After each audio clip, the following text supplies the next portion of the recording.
Consciousness. It is only by a change of consciousness, by actually changing your concept of yourself, that you can build more stately mansions, the manifestations of higher and higher concepts. By manifesting is meant experiencing the results of these concepts in your world. It is of vital importance to understand clearly just what consciousness is. The reason lies in the fact that consciousness is the one and only reality.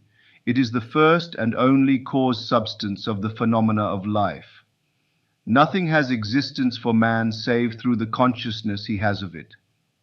Therefore, it is to consciousness you must turn, for it is the only foundation on which the phenomena of life can be explained. If we accept the idea of a first cause, it would follow that the evolution of that cause could never result in anything foreign to itself.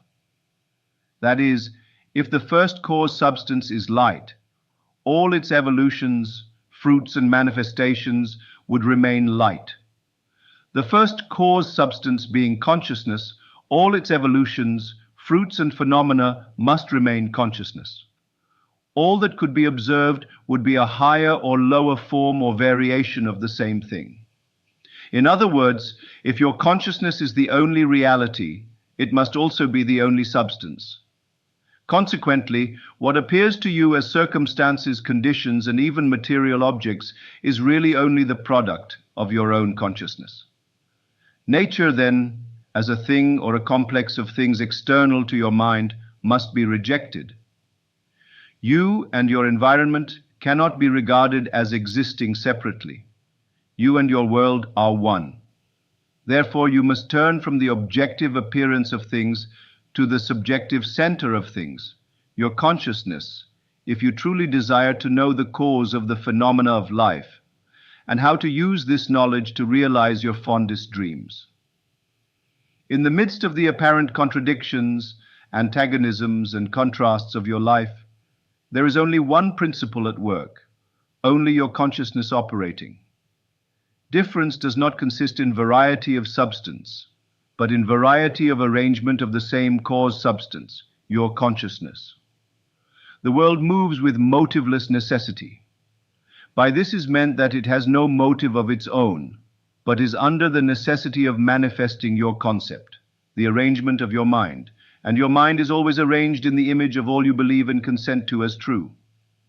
The rich man, poor man, beggar man, or thief are not different minds, but different arrangements of the same mind, in the same sense that a piece of steel, when magnetized, differs not in substance from its demagnetized state, but in the arrangement and order of its molecules.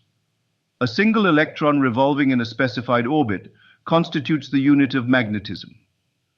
When a piece of steel or anything else is demagnetized, the revolving electrons have not stopped. Therefore, the magnetism has not gone out of existence.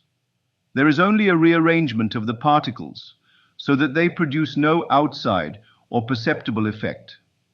When particles are arranged at random, mixed up in all directions, the substance is said to be demagnetized. But when particles are marshaled in ranks, so that a number of them face in one direction, the substance is a magnet. Magnetism is not generated, it is displayed. Health, wealth, beauty, and genius are not created. They are only manifested by the arrangement of your mind, that is, by your concept of yourself, and your concept of yourself is all that you accept and consent to as true. What you consent to can only be discovered by an uncritical observation of your reactions to life. Your reactions reveal where you live psychologically, and where you live psychologically determines how you live here in the outer visible world.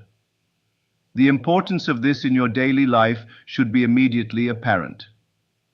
The basic nature of the primal cause is consciousness. Therefore, the ultimate substance of all things is consciousness.